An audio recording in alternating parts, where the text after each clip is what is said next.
Hi, I'm Andrew from TOEFL on the Go. If you're taking TOEFL, grab my free TOEFL guide below. It's everything you need to get the best score. In this question, you will read a short passage about an academic topic, then listen to a lecture on the same topic. After reading and listening, you will be asked to explain how the lecture relates to the reading. You have 45 seconds to read the passage.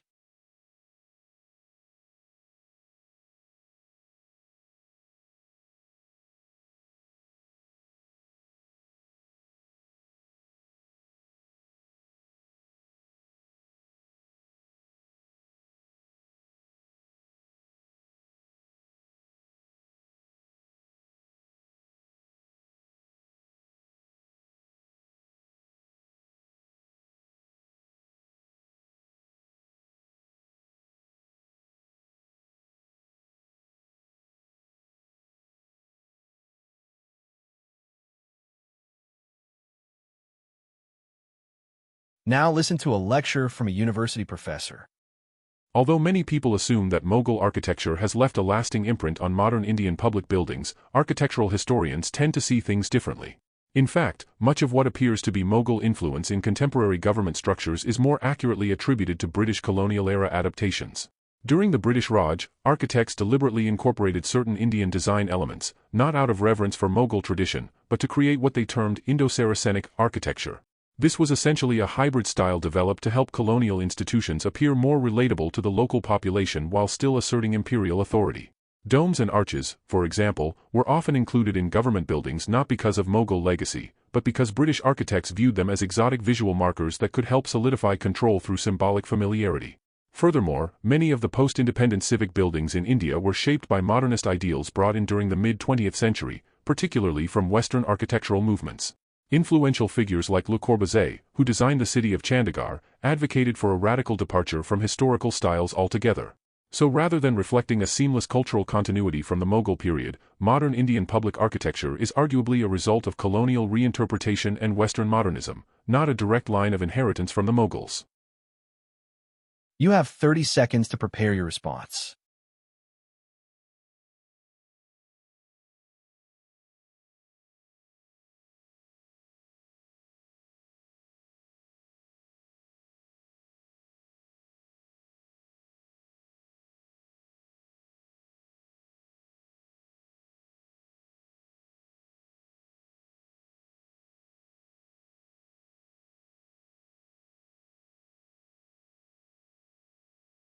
Now begin speaking.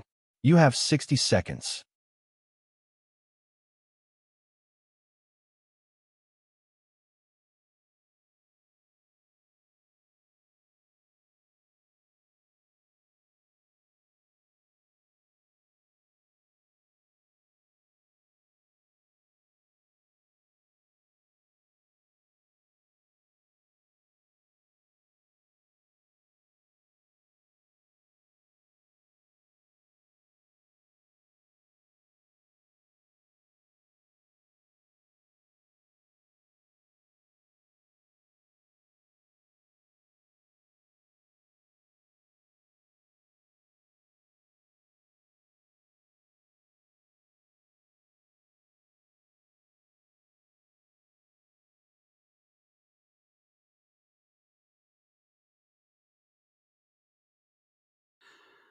All right, guys, let's see if I can answer this in under 60 seconds. I have a timer here, 6-0. I'm going to give you a model answer how I would do this.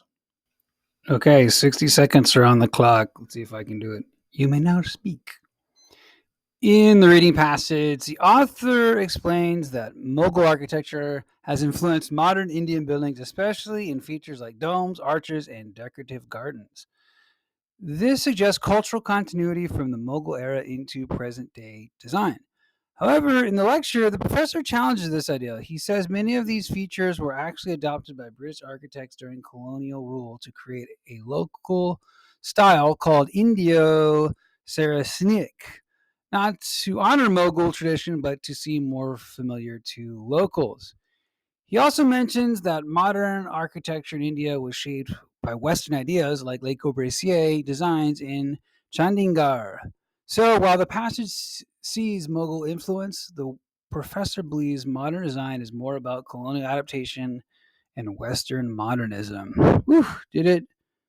4 seconds remaining. I can imagine how hard that would be. I can imagine how hard this would be. So that's why I have a specific method on how to break it down. I'm going to show you how I made this answer in the next part. This is the P.A.L format, P.A.L. This is why this answer works and why I framed this answer like this. It links to the passage. So there's a passage summary. There's the argument from the professor, and there's a link between them. So in the first part, where I'm talking here, the answer clearly summarizes the reading, especially that Mughal architecture influenced modern Indian buildings through features like domes, arches, and gardens. I'm explaining the passage in a short term, and I'm using something I'm not super familiar with, Indian architecture, for instance. Okay, so it also captures the idea of cultural continuity from the Mughal era to today. So something from the passage. Then the middle here, like you're making a sandwich, the middle here is the argument from the professor. You listen to a lecture. So the response accurately explains that the professor disagrees, not in accordance with. He says those features were used by British architects during the colonial rule for a style called Indo-Saracenic. Butchering that, but that's okay. And adds that modern design was shaped more like Western architects like Le Corbusier. So the last part ends with a link between them. The answer clearly contrasts the two views. So while the reading sees Mughal influence, the professor believes the similarities are from colonial adaptation. So this is a method on how to format rather, speaking task 3. You have P.A.L, something from the passage, an argument from the professor, and then the link between the two. If you can use this P.A.L method, P.A.L, your score will go up on speaking task 3. Trust me, I've helped thousands of students. So why would I give this a 26 plus in TOEFL speaking? 5 clear reasons. Here they are. The first one is that it uses transition words like according to the professor or however. It also includes specific examples, right? So we're including examples, we're using transition words, and there's a clear tone and organized logic. It's easy to follow, there's no rambling. It also stays within 60 seconds. I timed myself, right? I use the 60 seconds on my little kitchen timer, and it follows the P.A.L structure. You want to be my friend, my pal. So it doesn't sound robotic. It sounds a little more natural. I know I was reading it, but I wanted to give you a model answer. I know students were commenting on other videos. How would you answer this?